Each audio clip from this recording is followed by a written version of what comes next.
죄에서 벗어난 인생이라는 제목으로 하나님 말씀 선포하겠습니다. 우리 사람들은 각자가 민감해하는 부분이 있습니다. 우리가 다 어떤 부분에 관심 있는 것도 아니고 다 어떤 부분에 그렇게 막 신경질을 내지도 않습니다. 그러니까 우리가 민감해하는 부분이 있는 거예요. 마치 특정한 음식에만 우리가 알러지 반응, 소화불량을 일으키는 것처럼 다 우리가 문제가 되는 게 아니라 민감한 부분이 있다 이 말이죠. 어떤 사람은 다 괜찮은데 더 문제만 나오면 흥분하는 사람이 있어요. 또 어떤 사람은 별로 다른 거에는 관심이 없다. 옷 이야기만 나오면 막 귀가 쫑긋하는 사람이 있어요. 어떤 사람은 야구 이야기만 나오면, 어떤 사람은 다른 말 할 때는 다 괜찮다가 몸무게 이야기만 하면 버럭 하는 사람이 있어요. 무슨 얘기냐면 사람들은 자기가 민감하게 생각하는 거예요. 그러니까 내가 괜찮은 척 하는 거예요. 사람들은 모두 다 그 괜찮은 척 하고 사는 거예요. 근데 괜찮은 척 하고 사는 이유는 뭐냐면 누군가가 내 민감한 부분을 이렇게 안 찔렀다는 얘기예요. 인간은 누군가가 내 민감한 부분을 안 찔렀기 때문이지, 찌르면 다 그냥 막 하는 거예요. 어떤 부분에서 민감한 파트가 있다는 얘기죠. 신자는 뭐에 민감한 사람들일까요? 신자는 영적인 세계에 민감한 사람들이에요. 다른 것들은 사실은 얘기를 해도 그렇게 별로 관심, 흥미 물론 있지만, 우리가 좋아하는 취미나 여러 가지 있지만 그렇게까지 막 목숨 걸고 좋아할 만큼 관심 가질 만큼은 아니어야 되는 거예요. 우리는 주로 어디에 관심이 많아야 돼요? 하늘나라, 복음, 그 다음에 십자가, 이런 것들에 민감해야 돼요. 하나님의 정의, 하나님의 진리, 이런 거에 민감해야 돼요. 우리가 그렇게 하나님의 정의와 진리에 관심 있는 사람들입니까? 웃기만 하시고. 우리가 하나님의 것에 민감했으면 좋겠습니다. 그런데 요거는 당연한 얘기인데 반대적인 거 있죠. 사실은 우리가 신령한 것에 반대되는 죄의 부분에 대해서도 민감해야 됩니다. 신자가 죄에 대해서 민감한 자들이에요. 이게 무슨 의미냐면 우리가 막 죄를 잘 세분화하고 깨닫고 잘 분석해서 죄를 더 잘 짓도록 하자는 뜻이 아니라 이게 죄인지 아닌지, 내가 지금 얘기하고 있는 것이 죄인지 아닌지 민감하게 잘 반응해서 죄에서 멀어지라는 거예요. 가끔가다 제가 보면은 깜짝깜짝 놀랄 때가 있어요. 성도들이 무의식적으로 하는 행동이죠. 근데 그게 죄인지 잘 모르는 경우가 있다 이 말이에요. 그냥 굉장히 무의식적으로 하는 거예요. 근데 그게 죄인지를 잘 모르고 하는 행동들.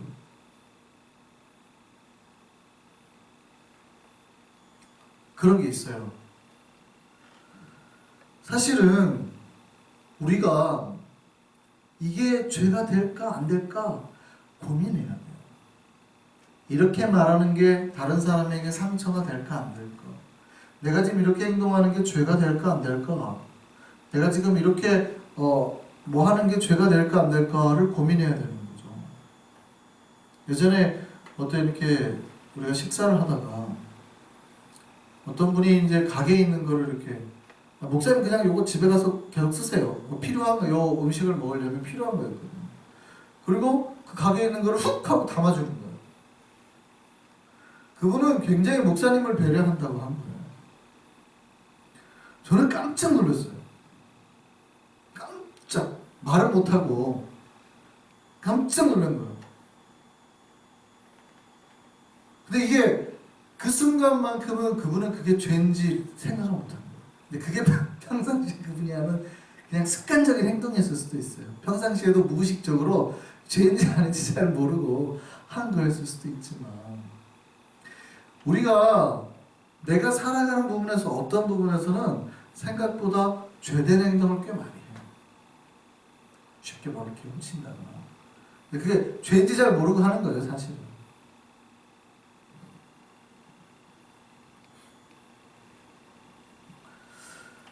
그러니까 이게 죄인지 아닌지 우리가 이 영적인 센스가 잘 발달되어 있어야 돼요. 이 감각이 둔화가 되면 그러니까 우리가 알고도 지은 죄가 있지만 모르고도 지은 죄가 있거든요. 물론 알고 지은 죄도 크지만 모르고 지은 죄도 반드시 물으시는 거예요. 근데 내가 진짜 무의식적인 하는 죄 있잖아요. 지나가다가 뭐 실수로 이렇게 밟고 갔는데 몰랐어요. 어떻게 하겠어요? 뭐 하나님 그 죄를 물으실까요? 안 물으실까요? 안 물으실까요? 진짜로 그럴까요? 여러분이 지나가다가 어떤 깐난애기가 여기 있는지 모르고 밤에 밟고 갔어요. 근데 애가 다리가 부러졌어요. 그 죄를 그 어른한테 물어야 될까요? 안 물어야 될까요? 아, 나는 몰라요. 무의식게 내가 모르고 하면 이렇게 할 수 있어요? 없어요? 물으시는 거예요. 그래서 신자가 민감하면 민감할수록 그 심판에서 멀어지는 거예요. 톨스토이가 쓴 책에 보면 이런 이야기가 있죠. 어떤 엄마가 젖을 먹이다가 그 실수로 잘못해가지고 그 젖을 먹이다가 엄마가 이렇게 죽은 거예요. 근데 아기를 콱 그 무거운 몸으로 눌러가지고 아기가 절름발이가 됐어요. 자, 그러면 그 아이가 절름발이가 된 건 누구 책임이에요?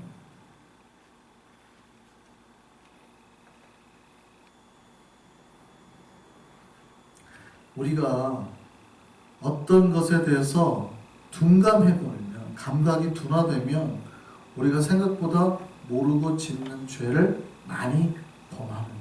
그래서 신자는 굉장히 센시티브 해야 돼요. 이게 죄냐 아니냐에 대해서.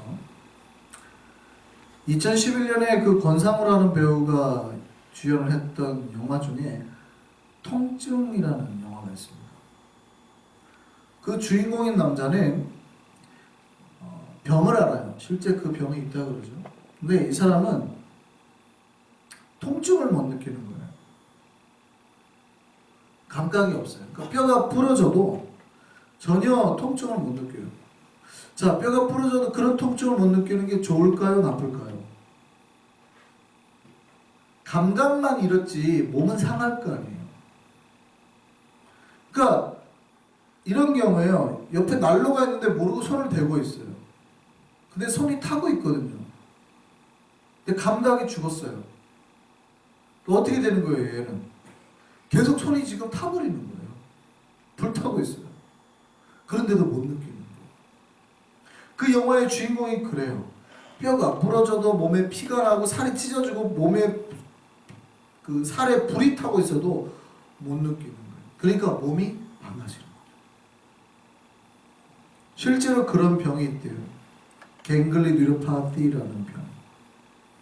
통증을 못 느끼는 병입니다. 실제 이 병을 앓는 사람은 굉장히 극소수라 그러죠. 그런데 영적인 세계에는 굉장히 많습니다.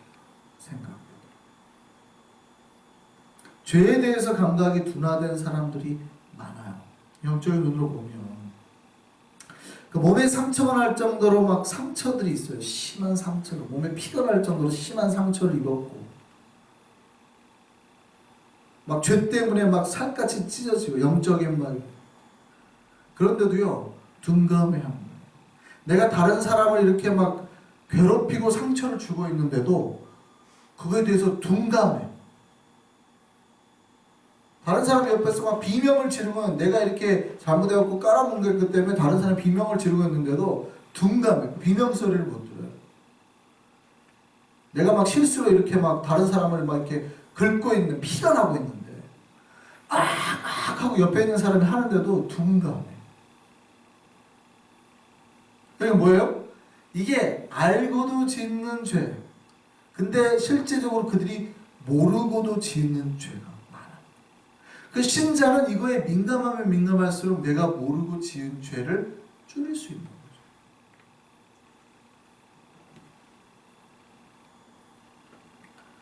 죄에 둔감하면요, 멸망으로 갈 수밖에 없어요. 그 사람들이 망하는 이유는 그 죄가 죄인 줄 모르는 거예요. 죄가 죄인 줄 모르면 세상이 만연해지는 거예요. 아이고 옆집 집사도 다 그러더만. 한국이 유독 그렇죠. 술 문화에 대해서 굉장히 관대하잖아요. 한국이. 예, 요즘에는 다 관대해요. 술에 대해서. 저는 술에 대해서 극단적으로 금욕해야 된다는 사람은 아닙니다만 한국은 너무 관대하죠. 심하다 싶을 만큼 관대합니다. 그러니까 집사들이 아유 저 집사도 마시고 저 집사도 마시고 저 집사도 마시니 다 괜찮다 그래요. 다. 이게 관대해져 버렸어요. 이게 둔감이 되고 둔감하죠. 창세기를 보면 하나님께서 인류를 심판하신 사건이 나와요. 노아의 홍수 사건이죠. 근데 그때 왜 그들이 그런 하나님으로부터 심판을 당했을까요? 인류가 다 노아의 가족 말고 다 죽었어요. 인류 전체가 죄에 대해서 둔감해졌다. 마음속 깊이 죄악이 들어갔다는 거죠. 그들이 생각하는 모든 것이 그러니 나오는 게 다 악한 것밖에 없었다는 거죠. 창세기 6장 5절 말씀 볼까요? 여호와께서 사람의 죄악이 세상에 가득함과 그의 마음으로 생각하는 모든 계획이 항상 악할 뿐임을 보시고 그 마음속이 완전히 죄로 가득하니 나오는 생각이나 마음속에서 나오는 모든 게 다 악한 것뿐이라는 거예요. 그래서 하나님이 한탄하셨다. 하나님이 인간을 창조하실 때는 죄에서 가장 멀게 창조하셨어요. 그걸 어떻게 할 수 있어요? 우리를 하나님의 형상대로 창조하셨고, 그러니까 하나님은 죄를 모르시는 분이니까 하나님의 형상, 죄에서 가장 멀게 창조를 하셨어요. 그런데 인류가 죄를 범하고 타락하고 나니까 어디에 가까워져요? 죄에 가까워져요. 죄에 가까워졌다는 얘기는 하나님과 죄는 상극이니까. 죄에 가까워졌다는 얘기는 원래 하나님의 형상대로 창조된 인간이 하나님과 가장 멀어서 죄로 붙어버렸다는 얘기예요. 그러니까 그 깊숙이 죄가 가득 차버려요. 가득 차버려요. 하나님이 그걸 보시고 어떻게 해요? 근심하고 한탄하고. 원래는 이쪽에 있어야 될 존재가 가장 하나님부터 멀어진 죄의 끝에 매달린 존재가 되어버렸다는 거죠. 그래서 창세기 6장 6절을 보면 이렇게 되어 있어요. 하나님이 땅 위에 사람 지으셨음을 한탄하시고 그 마음에 근심하셨다. 하나님이 인류를 보고 왜 한탄하셨어요? 그 이유는 하나님과 하나 되는 인생 살아야 되는 존재가 그러려고 하나님 형상대로 만든 거거든요. 하나님 형상대로 만들었다는 얘기는 하나님 부류로 만들었다는 거예요. 하나님, 유유상종, 하나님과 함께 살아가는 존재로 만들었다는 거예요. 그런데 하나님으로부터 떠나서 뭐와 함께 되는 인생을 살고 있는 거예요, 인간들이? 죄와 함께 되는 인생, 죄. 그러니까 그게 세상이었다는 거예요. 당시 세상. 하나님을 찾는 사람은 없고 다 죄와 하나 돼서 살아가는, 죄와 한 뭉탱이가 돼가지고 그냥 살아가는 세상. 옛날에 그 랍비들의 성경 주소인 유대인의 미드라시라는 기록을 보면 당시 노아 당시 사람들이 이런 그 율법 같은 게 그들이 당시에 지켰던 그 규칙 같은 게 있었던 겁니다. 그게 5가지가 있는데 첫째, 진실은 말하지 말라. 두 번째, 만일 종노릇하거든 주인의 물건은 될 수 있는 대로 많이 훔쳐라. 세 번째, 될 수 있는 대로 방탕하게 살아라. 인생의 낙이 그거다. 네 번째, 주인을 미워할 기회가 생기면 지체하지 말고 미워해라. 다섯 번째, 죄를 짓기 위하여 혼자 하지 말고 뭉쳐라. 이게 노아 당시 사람들이 생각하고 살았던 거예요. 그러니까 죄를 짓기 위한 계명을 만들어서 뭉쳐서 죄를 짓고 그 방탕하게 즐기고 이것이 당시의 인간들의 낙이었다. 죄를 범한 인간의 모습은요, 수치심을 느끼는 거거든요. 죄를 범하고 나면 우리가 부끄러워해야 되는 겁니다. 근데 이제 우리가 화인 맞았다 그러잖아요. 화인 맞은 사람의 특징이 뭡니까? 낯이 두꺼워져요. 낯이 두꺼워져가지고 죄를 범했는데 뻔뻔해지는 거죠. 이게 죄에 둔감해지는 사람들의 특징이에요. 죄에 둔감해. 죄를 범하면 얼굴이 빨개지고 부끄러워가지고 어쩔 줄 몰라 해야 되거든요. 근데 이게 죄에 둔감해지는 사람들의 특징은 낯빛이 하나도 안 바뀌죠. 전혀. 거의 사이코패스들, 사람을 죽이고도 하나도 흔들림이 없잖아요. 마음도. 영적인 그런 사람들이 있어요. 내가 죄를 범하는데 전혀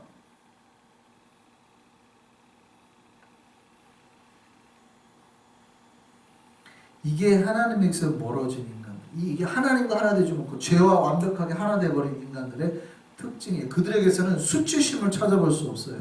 오히려 죄를 즐긴다는, 앞에 내용 보세요. 죄를 즐긴다는 느낌이 들잖아요. 방탕하게 살아가.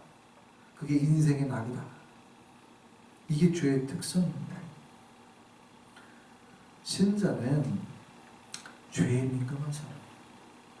그러니까 죄의 안테나를 가진 사람이에요. 죄냐 아니냐. 그리고 죄를 깨달았으면 죄로부터 멀어져요. 자, 요 말 잘 들으셔야 됩니다. 첫 번째는 뭐냐면 죄냐 아니냐 민감하게 반응을 해야 된다는 거예요. 안테나가 있어야 된다는 거예요. 두 번째는 뭐냐면 내가 저게 죄라고 깨달아지면 뭐를 해야 된다고요? 그 죄에서 벗어나기 위해서 노력을 하셔야 됩니다. 놀랍게도 조금 신앙이 좋은 분들이 있잖아요. 이분들은 안테나가 좋아가지고 죄냐 아니냐까지는 잘 판단을 해냅니다. 그런데 자꾸 죄에 넘어지는 사람들은 왜 그럴까요? 자꾸 죄에 실족을 하거나 하는 사람들은 깨닫는 눈은 있으니까 부끄러워하기도 하고 자기를 막 이렇게 책망해요. 나는 왜 또 죄를 짓을까? 안테나는 아직 살아있으니까. 근데 왜 그런 줄 아세요? 그런 분들은 깨닫기는 했는데 죄를 짓지 않으려는 노력을 하지 않으죠. 예를 들어서 보세요. 어떤 배가 가고 있어요. 근데 저기 암초가 있는 거예요. 빙하가. 그 레이더로 봤단 말이죠. 깨달았어요. 선장이 감각이 좋아서 순간적으로 레이더 보고 저기 암초네, 저기 빙하네. 자, 그러면 어떻게 해야 될까요? 깨달았다고 피할 수 있는 게 아니에요. 그거를 깨달았다고 피할 수 있는 게 아니에요. 그 순간 선원들을 다 깨워가지고 우리는 이제부터 좋은 일 좀 합시다. 우리 가판 청소 좀 합시다. 청소를 막 시켜요. 그런다고 해서 피해져요? 우리가 그동안에 지었던 죄를 좀 회개합시다. 그런다고 해서 피해져요? 혹시 배에 부딪힐지 모르니까 양동이를 준비하세요. 그런다고 피해져요? 사고가 난 다음에 대비는 될지 모르지만 피하지는 못하는 거예요. 어떻게 하면 피해요? 가던 길을 돌이켜서 방향 전환, 키를 돌려야 돼요. 잘 들으셔야 돼요. 첫 번째는 안테나가 좋아야 되고, 두 번째 내가 깨달았으면 피하려는 노력을 해야 돼요.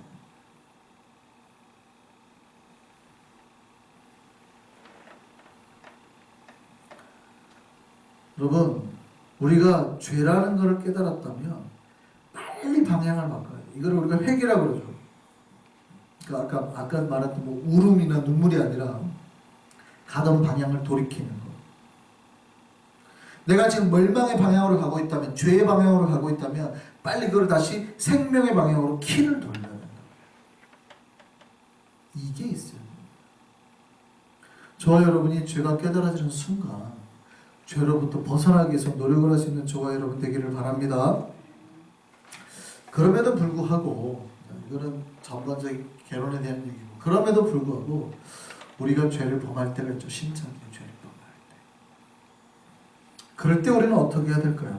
자, 첫 번째는 뭐냐면 타인들을 위해서, 교회 안에서 나 말고 다른 사람들이 죄를 범했다는 걸 내가 깨달았을 때 어떻게 해야 될까요? 저 사람이 지금 죄를 범하고 있다는 걸 알았을 때 내가 뭐를 해야 될까요? 물론 뭐 목회자고 그러면 가서 권면도 하고 해야 되겠지만, 우리가 기본적인 성도들이 할 수 있는 게 뭘까요? 오늘 본문에서는 그 이야기 하고 있습니다. 오늘 본문을 보면 누군가가 사망에 이르지 아니하는 죄를 범하는 걸 보면 구하라라고 되어 있습니다. 그래서 구하라는 말은 건지라는 뜻이 아닙니다. 기도하라는 뜻, 간구하라는 뜻이에요. 죄를 범한 성도를 위해서 중보기도 해줘라 그 얘기입니다. 누군가가 죄를 범해서 힘들어하거나 반복되는 죄를 자주 범하면 성도들은 그를 어떻게 해요? 불쌍히 여겨서 기도를 해주라는 거예요. 중보기도 해주라는 거예요. 신자들은 서로의 연약함을 안아주는 존재예요. 스스로 거룩하다고 생각하고 자꾸 다른 일을 정죄하면요, 아무도 주님 앞에 설 수 없습니다. 제가 아까 앞에서 말씀드렸잖아요. 내가 괜찮은 척하는 것이 우리의 약점은 다 하나씩 있어요. 그러니까 저 사람이 자주 쓰러지는 이유는 그 약점이 많기 때문인 거지 내가 약점이 없는 게 아니라 우리도 똑같이 어느 파트에서는 되게 연약한 약점이 있거든요. 이렇게 지금 감추어지니까 쉽게 말하면 여기가 내가 지금 수술한 자국인데 저 사람이 나를 여기를 때리니까 내가 괜찮은 것처럼 괜찮아 하고 큰 소리 치고 있는 거지 잘못해갖고 이쪽에 훅 한 방 들어오면 그 자리에서 푹 하고 꼬부라지는 거예요.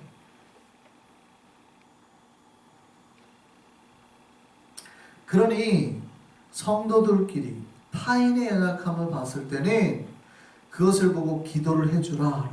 우리는 이걸 위해서 부름받았다. 공동체 생활로 부름받았을 때는 이걸 위해 부름받았다는 거예요. 함부로 정죄하지 말고 함부로 그 죄를 범했다고 해서 그들을 막 비난하거나 하지 말고 그를 위해서 기도를 해주라. 오늘 본문에 특이한 말씀이 있죠. 사망에 이르지 아니하는 죄를 범하는 걸 보고. 이게 이제 본문 해석에 이제 좀 애매해요. 여러분, 사망에 이르는 죄가 뭘까요? 우리가 구분해야 된다는 얘기죠. 사망에 이르는 죄는 그러면 중보기도 해주지 말고 사망에 이르지 아니하는 죄만 중보기도를 해주라는 얘기잖아요. 그럼 이제 문제가 생기는 거예요. 그 사망에 이르는 죄는 우리가 기도해주지 말아야 되는 문제가 생기는 거죠. 여러분, 사망에 이르는 죄가 뭘까요? 사망에 이르는 죄가 어떤 이들은 성령 모독죄라고 말하기도 합니다. 마가복음 3장 28절에서 29절 말씀입니다. 내가 진실로 너에게 이르노니 사람의 모든 죄와 모든 모욕하는 일은 사하심을 얻되 누구든지 성령을 모독하는 자는 영원히 사하심을 얻지 못하고 영원한 죄가 되느니라 하시니. 그러니까 성령 모독죄 우리가 많이 들어보셨죠. 그러니까 성령 모독죄는 그러면 우리가 저거는 구해도 죄를 못 벗어나나? 이런 문제가 첫 번째 발생하죠. 또 어떤 사람들은 배교한 사람 있죠.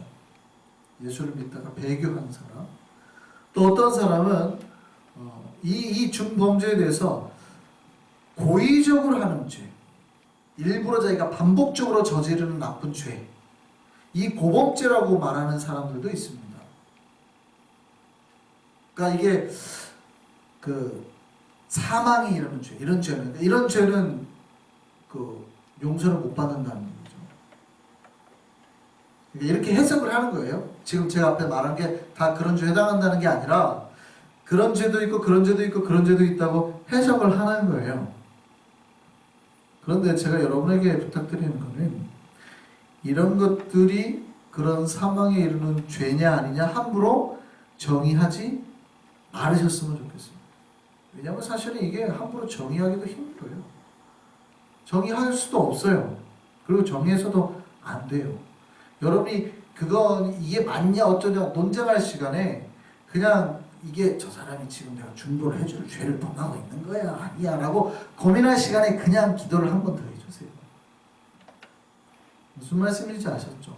오늘 본문이 그가 굳이 사망에 이르는 죄인가? 내 생각에는 나한테 하는 걸로 봐서는 그런 것 같은데 제가 저래갖고 용서 받겠어? 너는 용서 못 받아 라고 중보를 포기하지 마시고 그거는 하나님의 몫이니까 내가 함부로 하나님의 상투국대기 앉지 마시고 그가 사망에 이르는 죄인지 아닌지 내가 함부로 판단하지 마시고 그건 하나님 몫이니 냅두고 어떤 죄를 범했든지 간에 성도가 우선 뭐 하라고요? 중보를 해주라고요. 우선 해주면 혹시 내가 잘못 정의해가지고 기도를 안 하는 것보다 그죠? 잘못 정의해가지고 사망에 이르는 죄가 결국에는 아니었는데 내가 중보기도 안 한 거 아니에요. 그런 잘못을 범하기보다는 정의하지 않고 그냥 내가 기도를 해주는 게 더 나았다 이 말이에요. 하나님 보시기에. 그리고 내가 그렇게 기도했다고 해서 하나님이 너 내가 그런 기도하지 말라 그랬는데 야 기도했어 이렇게 하지 않으시니까 누군가가 나쁜 죄를 범했다 하더라도 그를 위해서 기도를 해주라. 우선 그게 첫 번째 우리 사람입니다. 그가 나쁜 짓을 할 때, 성도가 나쁜 짓을 할 때 죄에서 벗어나기 위해서 기도를 해줘라. 이게 첫 번째 타인에게 대한 겁니다. 타인에게. 그럼 나한테는 어떻게 해야 될까요? 내가 자꾸 죄를 범할 때는 많은 성도들이 이렇게 잘못된 행동을 하시는 거예요. 내가 죄를 범하는 거는 그럴 수 있지. 사람이 다 어떻게 거룩하게만 사냐? 라고 말하고 다른 사람이 죄를 범할 때는 네가 그러고도 집사냐? 이렇게 말. 자기한테는 야 내가 지금까지 얼마나 거룩하게 살았는데 이렇게 실수함을 할 수 있지? 다른 사람이 죄를 지으면 어떻게 한다고요? 야 네가 그러고도 크리스찬이냐? 성경은 정반대로 타인이 죄를 범했을 때는 어떻게 하래요? 그를 위해서 기도해줘라. 뭐 정의도 내지 말고 네가 나 나쁜 놈이냐 뭐냐 이런 얘기도 하지 말고 우선 기도를 해줘라. 근데 자기를 위해서는요. 내가 죄를 범할 때는 좀 엄격하라는 거예요. 기억해야 돼요. 신자는 주님 안에 있으면 죄를 범하지 않는 거예요. 죄가 자주 자기 안에 반복적으로 일어나지 않게 해야 돼요. 내가 자꾸 내 안에서 죄가 자주 반복적으로 일어나는 이유는 훈련을 요즘에 좀 게을리한 탓이에요. 경건 훈련. 그러니까 노력하지 않은 탓이라는 얘기죠. 오늘 본문 18절 말씀 볼까요? 하나님께로부터 난 자는 다 범죄하지 아니하는 줄을 우리가 아노라. 이게 본문 이어서 하는 말이에요. 다른 형제한테는 간구하라고 그러고 자기한테는 어떻게 하래요? 우리가 다 아노니 그 이유는 하나님께로부터 나신 자가 그를 지키심에 악한 자가 그를 만지지도 못합니다. 그러니까 우리가 하나님 안에 온전히 있다면 우리가 주님의 보호하심 속에 있고 사탄이 우리를 만지지도 못하고 죄가 우리를 틈타지도 못한다는 거예요. 근데 죄가 우리 안에 자꾸 이렇게 반복적으로 일어난다는 의미는 뭐예요? 우리가 지금 주님 안에 거하고 있지 않고 자꾸 딴 데로 샌다는 거예요. 욕심을 따라서 자꾸 샌다는 거예요. 주님 안에 있는 그 울타리를 벗어나서 자꾸 세상을 기웃기웃한다는 거예요. 경건 생활을 자꾸 포기하고 요즘에 게을리하고 훈련 제대로 하지 않고 자기 마음대로 좀 하고 싶었다는 거예요. 그러니 자꾸 울타리가 깨지고 빈틈이 보입니다. 사탄이 거기로 계속 장난질을 치는 거예요.